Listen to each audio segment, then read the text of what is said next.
ನಮಸ್ಕಾರ. ಈ ಕ್ಷಣದ ಸುದ್ದಿ ಸಮಾಚಾರಕ್ಕೆ ಸ್ವಾಗತ. ನಾನು ಶೋಭಾ. ಮೊದಲಿಗೆ ಹೆಡ್ಲೈನ್ಸ್. ದೇಶವನ್ನು ಉದ್ದೇಶಿಸಿ ಮಾತನಾಡಿದ ಪ್ರಧಾನಿ ದೇಶಕ್ಕೆ ಕೊಟ್ಟರು ಬಂಪರ್ ಗಿಫ್ಟ್. ರಾಮದುರ್ಗದಲ್ಲಿ ಮದ್ಯಪ್ರಿಯರಿಗೆ ಶಾಕ್ ನೀಡಿದ ಅಬಕಾರಿ ಅಧಿಕಾರಿ. ಕಾಳ್ಗಿಯಲ್ಲಿ ನೂತನ ರೈತ ಸಂಪರ್ಕ ಕೇಂದ್ರ ಉದ್ಘಾಟನೆ. ಭಾರತದ 3 ವರ್ಷಗಳಲ್ಲಿ 2 ವಿಶ್ವಕಪ್ ಗೆಲ್ಲಬೇಕು ರೋಹಿತ್ ಶರ್ಮಾ. ಲಾಕ್ಡೌನ್ ಸಡಿಲಿಕೆ ಕುರಿತು ದೆಹಲಿ ಸಿಎಂ ಕೇಜ್ರಿವಾಲ್ಗೆ ಫೋನ್ ಕರೆಗಳು. ಇದೀಗ ವಾರ್ತೆಗಳ ವಿವರ. ದೇಶವ್ಯಾಪಿ 3ನೇ ಹಂತದ ಲಾಕ್ಡೌನ್ ಅಂತ್ಯಕ್ಕೆ ಕೆಲ ದಿನಗಳು ಇರುವಂತೆ ಪ್ರಧಾನಿ ನರೇಂದ್ರ ಮೋದಿ ಅವರು ದೇಶವನ್ನು ಉದ್ದೇಶಿಸಿ ಮಾತನಾಡಿದರು. ಈ ವೇಳೆ ಒಟ್ಟು ಜಿಡಿಪಿಯಲ್ಲಿ 10% ಆರ್ಥಿಕ ಪ್ಯಾಕೇಜ್ ಘೋಷಿಸಿದ್ದಾರೆ.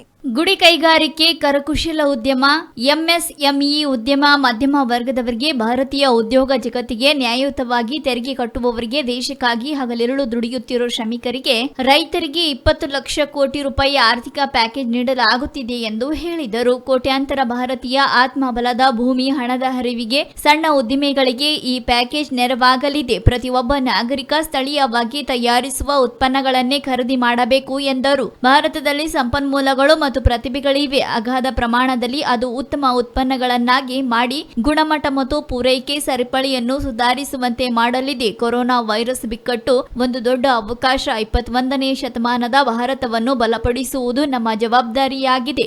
ಭಾರತದ ಸ್ವಾವಲಂಬನೆಯಲ್ಲಿ ಇಡೀ ಪ್ರಪಂಚದ ಸಂತೋಷದ ಕಾಳಜಿ ಇದೆ. ಸಾವು ಮತ್ತು ಯುದ್ಧ ನಡುವೆ ಹೋರಾಟ ಮಾಡುತ್ತಿರೋ ಪ್ರಪಂಚಕ್ಕೆ ಭಾರತದಿಂದ ಸರಬರಾಜು ಮಾಡಲ್ಪಟ್ಟ ಔಷಧಿಗಳು ಹೊಸ ಭರವಸೆಗಳನ್ನು ತುಂಬಿವೆ ಎಂದರು.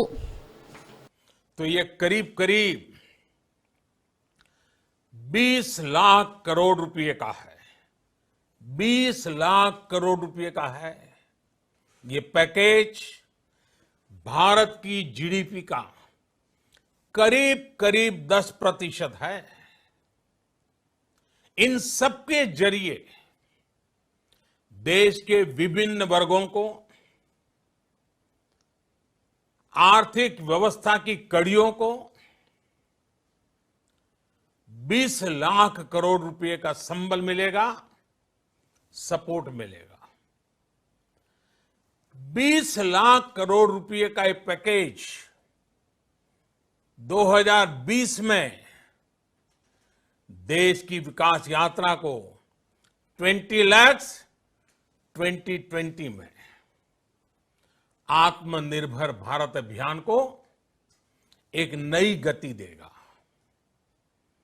आत्मनिर्भर भारत के संकल्प को सिद्ध करने के लिए इस पैकेज में लैंड, लेबर, लिक्विडिटी और लॉज सभी पर बल दिया गया है।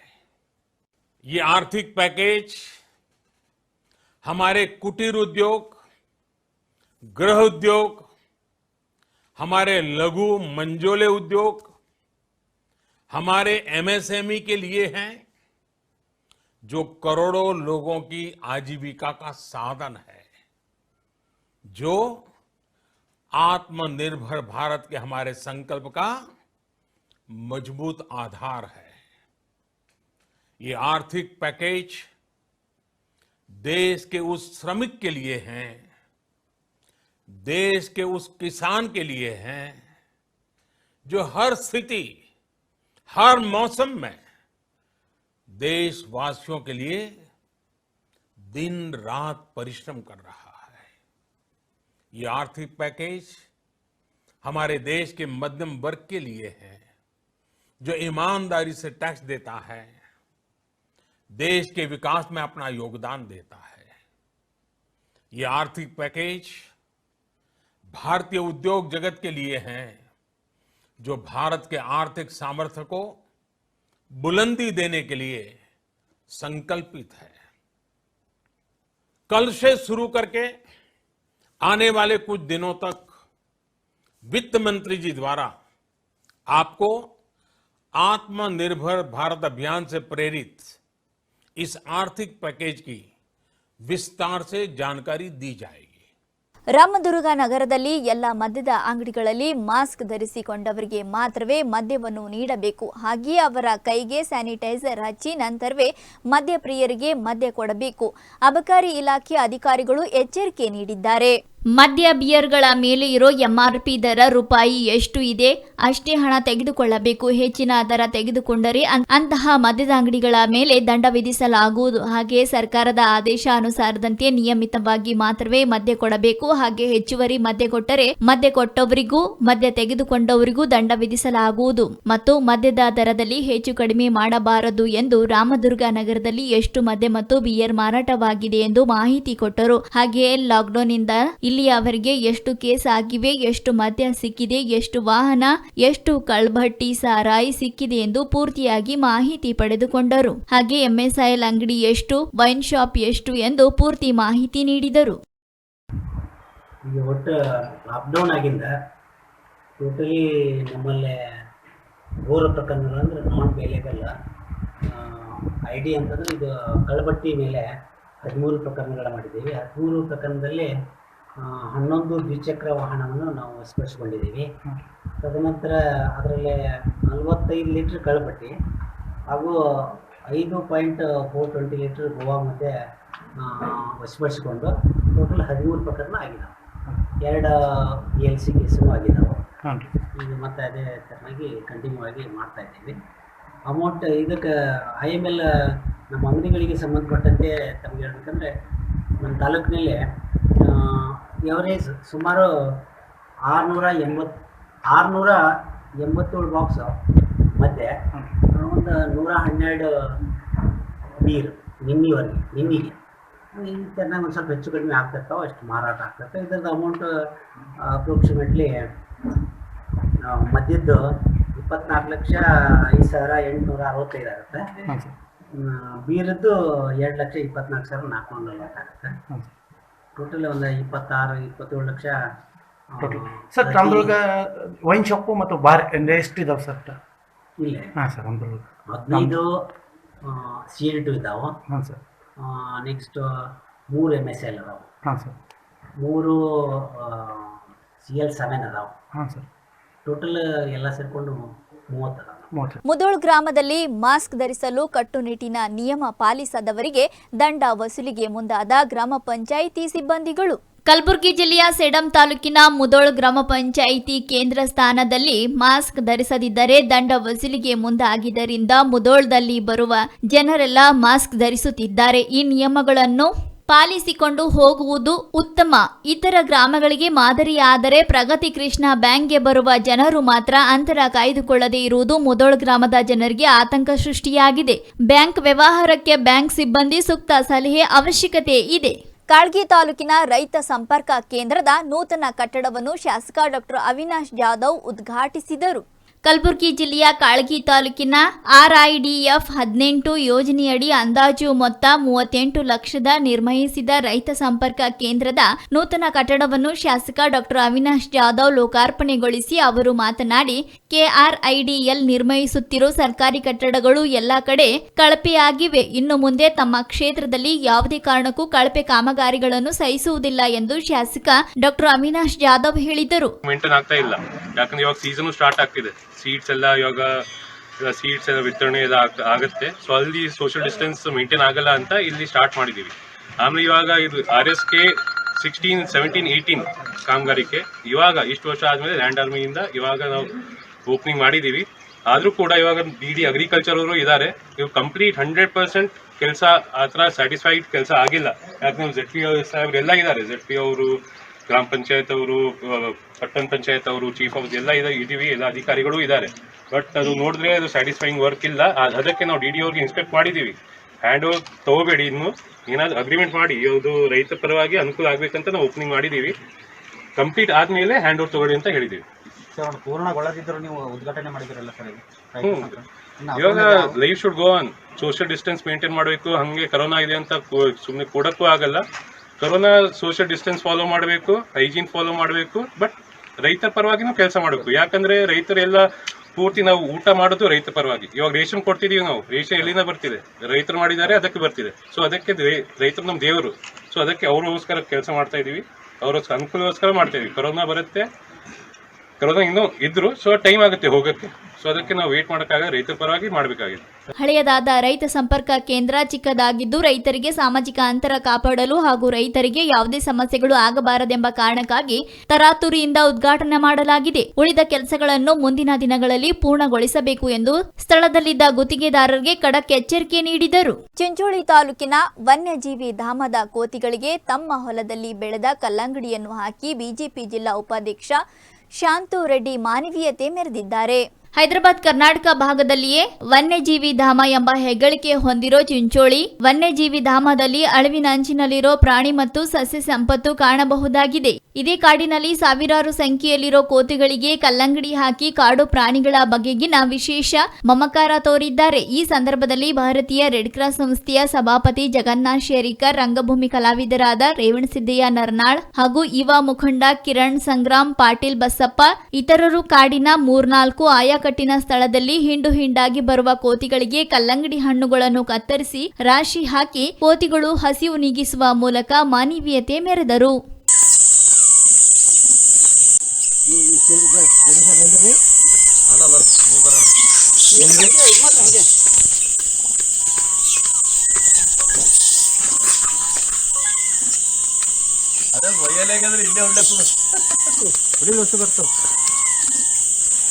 ಲಾಕ್ಡೌನ್ ಸಡಿಲಿಕೆ ಕುರಿತು ದೆಹಲಿ ನಿವಾಸಿಗಳಿಂದ ಸಲಹೆಗಳನ್ನು ಕೋರಿದ ಅರವಿಂದ್ ಕೇಜ್ರಿವಾಲ್ಗೆ ಜನರಿಂದ ಲಕ್ಷಾಂತರ ಕರೆಗಳು ಬಂದಿವೆ. ಮೇ 17ರ ನಂತರ ಲಾಕ್ಡೌನ್ ಸಡಿಲಿಕೆ ಕುರಿತು ದೆಹಲಿ ನಿವಾಸಿಗಳಿಂದ ಸಲಹೆ ಕೋರಿದ ಅರವಿಂದ್ ಕೇಜ್ರಿವಾಲ್ಗೆ ಸಂಜೆ ವೇಳೆಗೆ ಸುಮಾರು 3 ಲಕ್ಷ ಸಂದೇಶಗಳು, 5,000 ಇಮೇಲ್ಗಳು, ಸುಮಾರು 25,000 ರೆಕಾರ್ಡೆಡ್ ಫೋನ್ ಕಾಲ್ಗಳು ಬಂದಿವೆ. ಸಿಎಂ ಕೇಜ್ರಿವಾಲ್ಗೆ ನಿನ್ನೆ ಮಧ್ಯಾಹ್ನ ಸಲಹೆ ನೀಡುವಂತೆ ಜನರಲ್ಲಿ ಕೋರಿದರು. ಮೇ 17ರ ಬಳಿಕ ಲಾಕ್ಡೌನ್ ಅನ್ನು ಸಂಪೂರ್ಣವಾಗಿ ತೆಗೆದುಹಾಕುವುದಿಲ್ಲ ಎಂದು ಹೇಳಿದ ಕೇಜ್ರಿವಾಲ್ ಮೇ 17ರಿಂದ ಲಾಕ್ಡೌನ್ ಸಡಿಲಿಕೆ ಕುರಿತು ಜನರಿಂದ ಸಲಹೆ ಕೋರಿದರು. ಕೋವಿಡ್-19 ಸೋಂಕು ಹರಡುತ್ತಿರುವುದರಿಂದ ಲಾಕ್ಡೌನ್ ಅನ್ನು ಸಂಪೂರ್ಣವಾಗಿ ತೆಗೆದುಹಾಕುವುದು ಒಳ್ಳೆಯದಲ್ಲ, ಆದರೆ ನಿಮ್ಮ ಸಲಹೆಗಳನ್ನು ನಾನು ಬಯಸುತ್ತೇನೆ ಎಂದು ಕೇಜ್ರಿವಾಲ್ ಹೇಳಿದರು. ಲಾಕ್ಡೌನ್ ಸಡಿಲಿಕೆ ಕಾರ್ಯರೂಪಕ್ಕೆ ಬಂದರೂ ಸಾಮಾಜಿಕ ಅಂತರ ಕಾಯ್ದುಕೊಳ್ಳಬೇಕು, ಮಾಸ್ಕ್ ಧರಿಸಬೇಕು ಮತ್ತು ಇತರ ಎಲ್ಲ ನಿಯಮಗಳನ್ನು ಪಾಲಿಸಬೇಕು. ಜನರ ಸಲಹೆಗಳನ್ನು ಕೇಂದ್ರಕ್ಕೆ ಕಳುಹಿಸಲಾಗುವುದು ಎಂದು ಸಿಎಂ ಕೇಜ್ರಿವಾಲ್ ಹೇಳಿದ್ದಾರೆ. ಮುಂದಿನ 3 ವರ್ಷಗಳಲ್ಲಿ ಭಾರತ ಕನಿಷ್ಠ 2 ವಿಶ್ವಕಪ್ ಗೆಲ್ಲಬೇಕು ಎಂದು ಟೀಂ ಇಂಡಿಯಾದ ಸ್ಫೋಟಕ ಬ್ಯಾಟ್ಸ್ಮನ್ ರೋಹಿತ್ ಶರ್ಮಾ ಹೇಳಿದ್ದಾರೆ. ಟೀಂ ಇಂಡಿಯಾ ಮಧ್ಯಮ ಕ್ರಮಾಂಕದ ಬ್ಯಾಟ್ಸ್ಮನ್ ಸುರೇಶ್ ರೈನಾ ಜೊತೆ ರೋಹಿತ್ ಶರ್ಮಾ ಇನ್ಸ್ಟಾಗ್ರಾಂನಲ್ಲಿ ಮಾತನಾಡಿದ್ದು, ಈ ವೇಳೆ ಮುಂದಿನ 3 ವರ್ಷಗಳಲ್ಲಿ ಭಾರತಕ್ಕೆ ಕನಿಷ್ಠ 2 ವಿಶ್ವಕಪ್ ಗೆಲ್ಲುವ ಅವಕಾಶವಿದೆ. ಈ ಅವಕಾಶವನ್ನು ಸರಿಯಾಗಿ ಬಳಸಿಕೊಳ್ಳಬೇಕು ಎಂದು ಹೇಳಿದ್ದಾರೆ. ಕಳೆದ ಕೆಲ ದಿನಗಳ ಹಿಂದೆ ಇನ್ಸ್ಟಾಗ್ರಾಂನಲ್ಲಿ ಮಾತನಾಡಿದ ಅವರು ತಮ್ಮ ನಿವೃತ್ತಿ ವಯಸ್ಸು ಬಹಿರಂಗಗೊಳಿಸಿದರು. 2019ರ ವಿಶ್ವಕಪ್ನಲ್ಲಿ ಅತಿ ಹೆಚ್ಚು ರನ್ ಸಾಧನೆ ಮಾಡಿದ ಈ ಕ್ರಿಕೆಟ್ಗೆ ಒಂದೇ ಟ್ರೋನಿಯಲ್ಲಿ ಅತಿ ಹೆಚ್ಚು ಎಂದೇ ಪರಿಗಣಿಸಲ್ಪಟ್ಟ 5 ಶತಕದ ಸಾಧನೆ ಮಾಡಿದರು. ಮುಂದಿನ 3 ವರ್ಷದಲ್ಲಿ 2 ಟಿ20 ವಿಶ್ವಕಪ್ ಹಾಗೂ 1 ಏಕದಿನ ವಿಶ್ವಕಪ್ ಟ್ರೋನಿ ನಡೆಯಲಿದೆ. ಇದರಲ್ಲಿ 2 ವಿಶ್ವಕಪ್ ನಾನು ಗೆಲ್ಲಬೇಕು. ಏಕದಿನ ಕ್ರಿಕೆಟ್ನಲ್ಲಿ 3 ಸಲ ದ್ವಿಶತಕ ಬಾರಿಸಿರೋ ಏಕೈಕ ಕ್ರಿಕೆಟರ್ ರೋಹಿತ್ ಶರ್ಮಾ ಏಕದಿನ ಕ್ರಿಕೆಟ್ನಲ್ಲಿ ಅತಿ ಹೆಚ್ಚು ವೈಯಕ್ತಿಕ ಸ್ಕೋರ್ ಗಳಿಸಿದ ಆಟಗಾರ. ಅಗಸನಕೊಪ್ಪದ ಬಳಿ ಹೆದ್ದಾರಿಯಲ್ಲಿ ಭೀಕರ ಅಪಘಾತವಾಗಿದ್ದು ಓರ್ವ ವ್ಯಕ್ತಿ ಮೃತಪಟ್ಟಿದ್ದಾನೆ. ಅಗಸನಕೊಪ್ಪ ಗ್ರಾಮದ ಬಳಿ ರಾಷ್ಟ್ರೀಯ ಹೆದ್ದಾರಿಯಲ್ಲಿ ಘಟನೆ. ಬಾಗಲಕೋಟೆ ಜಿಲ್ಲೆಯ ಬಾದಾಮಿ ತಾಲೂಕಿನ ಗ್ರಾಮ ಬಾಪುಗೌಡ ವೆಂಕನಗೌಡ ಸಿರಿಯಪ್ಪ ಗೌಡ 30 ವರ್ಷ ವಯಸ್ಸು ಮೃತ ವ್ಯಕ್ತಿ. ಗದಗ ಜಿಲ್ಲೆಯ ಕೊಣ್ಣೂರು ಗ್ರಾಮದ ಯುವಕ ಮುಧೋಳದ ಶ್ವಾನದಳದಲ್ಲಿ ಕಾರ್ಯನಿರ್ವಹಿಸುತ್ತಿದ್ದ ಬಾಪುಗೌಡ ಕೆರೂರು ಪೊಲೀಸ್ ಠಾಣೆಯಲ್ಲಿ ಪ್ರಕರಣ ದಾಖಲಾಗಿದೆ.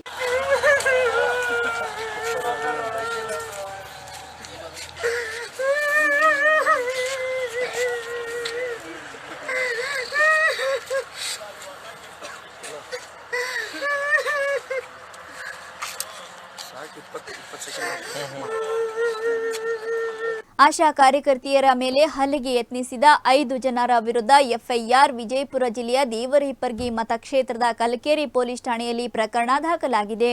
ಯಲ್ಗೋಡ್ ಎಲ್ಟಿ ಗ್ರಾಮದ ಪ್ರಮೋದ್ ಗೇಮು ರಾಠೋಡ್, ಲಕ್ಷ್ಮೀ ಪ್ರಮೋದ್ ರಾಠೋಡ್, ರವಿ ರಾಠೋಡ್, ಸಂಜು ರಾಠೋಡ್, ರಾಹುಲ್ ರಾಠೋಡ್ ಮೇಲೆ ಪ್ರಕರಣ ದಾಖಲು. ಐಪಿಸಿ ಸೆಕ್ಷನ್ 353, 504 ಅನ್ವಯ ಪ್ರಕರಣ ದಾಖಲು. ಯಲ್ಗೋಡ್ ಎಲ್ಟಿ ಗ್ರಾಮದಲ್ಲಿ ಆಶಾ ಕಾರ್ಯಕರ್ತೆ ರೇಖಾ ಸಂತೋಷ್ ರಾಠೋಡ್ ಮೇಲೆ ಹಲ್ಲೆ ನಡೆದಿತ್ತು. 5 ಆರೋಪಿಗಳನ್ನು ಬಂಧಿಸಿ ಸರ್ಕಾರದ ನಿಯಮದಂತೆ ಕ್ವಾರಂಟೈನ್ ಇರಿಸಲಾಗಿದೆ ಎಂದು ಕಲಕೇರಿ ಪೊಲೀಸ್ ಠಾಣೆಯ ಪಿಎಸ್ಐ ಆರ್ಎಚ್ ಹಳ್ಳಿ ತಿಳಿಸಿದ್ದಾರೆ. ಮತ್ತೆ ರಾಜ್ಯದಲ್ಲಿ ಜಿಲ್ಲೆಯಲ್ಲಿ ಕೊರೋನಾ ವಾರಿಯರ್ಸ್ ಮೇಲೆ ಹಲ್ಲೆಗೆ ಯತ್ನ ನಡೆದಿದೆ. ವಿಜಯಪುರ ಜಿಲ್ಲೆಯ ಸಿಂದಗಿ ತಾಲೂಕಿನ ಯಲ್ಗೊಂಡ ತಾಂಡಾದಲ್ಲಿ ಸಾಯಂಕಾಲ ಘಟನೆ ನಡೆದಿದ್ದು, ಇಂತಹ ದುಷ್ಟರಿಗೆ ಸರ್ಕಾರ ಕಠಿಣ ಶಿಕ್ಷೆ ವಿಧಿಸುವ ಮೂಲಕ ಕೊರೋನಾ ವಾರಿಯರ್ಸ್ ರಕ್ಷಣೆಗೆ ಸರ್ಕಾರ ಮುಂದಾಗಬೇಕಿದೆ ಎಂದು ಸಾರ್ವಜನಿಕರು ಆಕ್ರೋಶ ವ್ಯಕ್ತಪಡಿಸುತ್ತಿದ್ದಾರೆ. ಕಲ್ಕೆರೆ ಪೊಲೀಸ್ ಠಾಣಾ ವ್ಯಾಪ್ತಿಯಲ್ಲಿ ಘಟನೆ ದಾಖಲಾಗಿದೆ. ಮುಂಬೈನ ಥಾಣೆಯಿಂದ ಕಲಬುರಗಿಗೆ ಹೊರಟ ಶ್ರಮಿಕ ವಿಶೇಷ ರೈಲು ಭರ್ತಿಯಾಗಿದ್ದರಿಂದ ಇನ್ನು 1,000ಕ್ಕೂ ಹೆಚ್ಚು ವಲಸಿಗರು ಅತಂತ್ರರಾಗಿದ್ದರು. ಕಲಬುರಗಿಯ ಲೋಕಸಭಾ ಸದಸ್ಯ ಡಾಕ್ಟರ್ ಉಮೇಶ್ ಜಾಧವ್ ಅವರು ಬಸ್ಗಳ ವ್ಯವಸ್ಥೆ ಮಾಡಿ ಈ ವಲಸಿಗರನ್ನು ಅವರವರ ಊರು ಸೇರಿಸಿ ಮಾನವೀಯತೆ ಮೆರೆದಿದ್ದಾರೆ. ಜಾಧವ್ ಅವರು ನೀಡಿದ ಮಾಹಿತಿ ಮೇರೆಗೆ 1,230 ಮಂದಿ ಠಾಣೆಗೆ ಬಂದು ರೈಲು ಏರಿದ್ದರು. ಆದರೆ ರೈಲು ಭರ್ತಿಯಾಗಿ ಸೀಟು ಸಿಗದೆ ಅತಂತ್ರರಾದ ಜನರು ಜಾಧವ್ ಅವರಿಗೆ ಫೋನಾಯಿಸಿದರು. ಕೂಡಲೇ ಸ್ಪಂದಿಸಿದ ಸಂಸದರು ಈಶಾನ್ಯ ಕರ್ನಾಟಕ ರಸ್ತೆ ಸಾರಿಗೆ ಸಂಸ್ಥೆಯ ಬಸ್ಗಳು ಸೇರಿ 10 ವಾಹನಗಳ ವ್ಯವಸ್ಥೆ ಮಾಡಲಾಯಿತು. ಇದರಿಂದಾಗಿ ಸಾವಿರಾರು ವಲಸಿಗರು ತಮ್ಮ ಊರು ಸೇರುವಂತಾಯಿತು ಎಂದು ಸಂಸದರು ಹೇಳಿದ್ದಾರೆ. ಲಾರಿ ಸೇರಿದಂತೆ ಖಾಸಗಿ ವಾಹನಗಳ ಮೂಲಕವೂ ನೂರಾರು ಜನರು ಮುಂಬೈಯಿಂದ ತವರು ಜಿಲ್ಲೆಗೆ ಬಂದಿದ್ದಾರೆ. ಲಾರಿಯಲ್ಲಿ ಸುಮಾರು 50 ವಲಸಿಗರು ಅಫಜಲ್ಪುರ ತಾಲೂಕಿನ ಚೌಡಾಪುರ ಕ್ರಾಸ್ಗೆ ಬಂದಿಳಿದರು. ಇವರು ಲಾರಿ ಚಾಲಕನಿಗೆ ಕೇವಲ 20,000 ರೂಪಾಯಿ ಮುಂಗಡ ಹಣವಷ್ಟೇ ಪಾವತಿಸಲು ಶಕ್ತರಾಗಿದ್ದರು. ಈ ವಿಷಯ ತಿಳಿದು ಬಿಜೆಪಿ ಮುಖಂಡ ಹಾಗೂ ಜಿಲ್ಲಾ ಪಂಚಾಯಿತಿ ಮಾಜಿ ಅಧ್ಯಕ್ಷ ನಿತಿನ್ ಗುತ್ತೇದಾರ್ ಕೂಡಿ ಚೌಡಾಪುರ ಕ್ರಾಸ್ ತಲುಪಿದೆವು. ಚೌಡಾಪುರಕ್ಕೆ ಬಂದ ಮೇಲೆ ಸಂಕಷ್ಟದಲ್ಲಿದ್ದ ವಲಸಿಗರ ಕಂಡು ಮರುಗಿದ ನಿತಿನ್ ಗುತ್ತೇದಾರ್ ಅವರು ಉಳಿದ ಬಾಕಿ ಹಣ 40,000 ರೂಪಾಯಿಯನ್ನು ಲಾರಿ ಚಾಲಕನಿಗೆ ಕೊಟ್ಟು ವಾಪಸ್ ಕಳುಹಿಸಿದರು.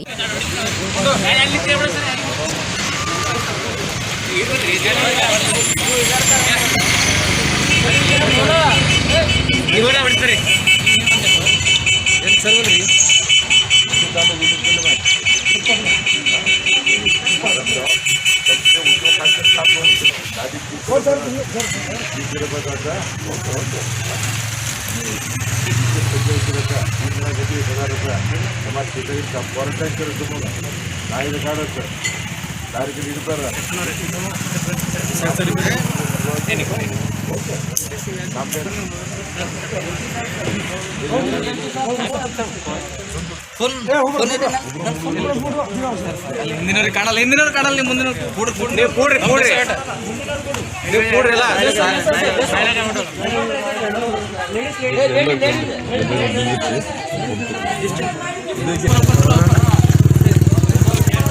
ಪಾಪ ಪರಿಸ್ಥಿತಿ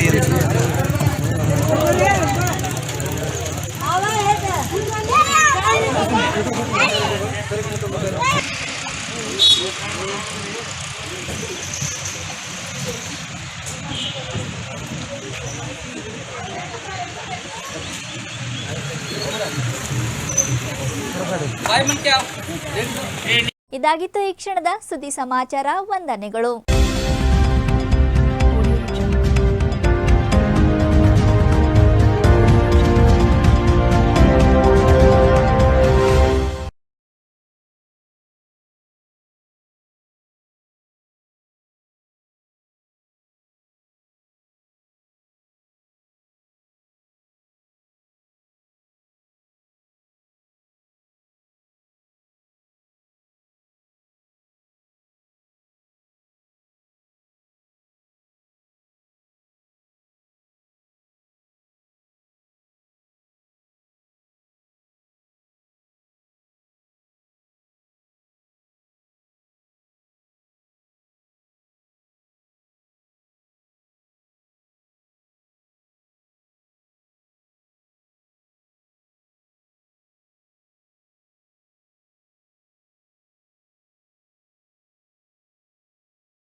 cancel all my appointments immediate ಆಗಿ ನನಗೆ ಬ್ಯಾಂಗ್ಳೂರ್ಗೆ ಫ್ಲೈಟ್ ಟಿಕೆಟ್ ಬುಕ್ ಮಾಡಿ. ಸರಿ ಸರ್.